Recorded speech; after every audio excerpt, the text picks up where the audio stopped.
دوستان عزیز به شما بلیط های ارزان در کار است. با اویاکاس شاهنامه زنگ زنید. مرحمت رقم های واتساپ. نو گفتن ماند بلیط ها ارزان و باوری نوک است.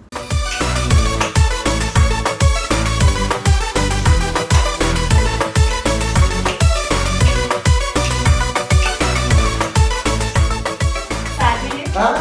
نگه چی؟ چی؟ شما پسره خریدن نه طرف وقت او برای کفتاوی بون خریده کرد برای پروندن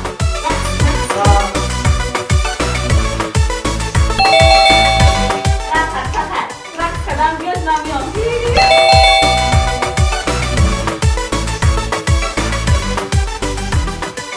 سعدی سعدی شوهرم چی؟ سعدی ما طفل شناختمی این رفیق شده کارم خیلی میان یک بار باله همین بام برو آمدن برای کفتر پراری تو آمده زنی من قطعی همینجا ایستادی ها؟ مخیم جا سعدی مخیم تو رفیقی های دوستی را میتونی تو خیانت کرده تو سعدی سعدی اینجا بزن اینجا بزن اعلان کن بسرا سعدی من تو باور داشتم من تو باور داشتم سعدی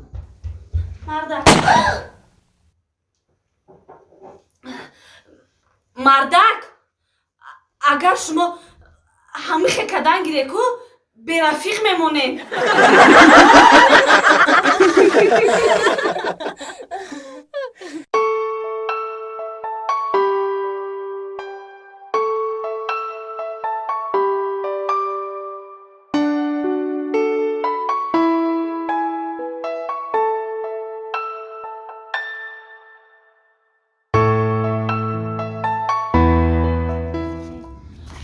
میگم سعدی اونم جاش خونه بود او پایونده؟ آه آه شخونه بود بوی ششلیک برآمده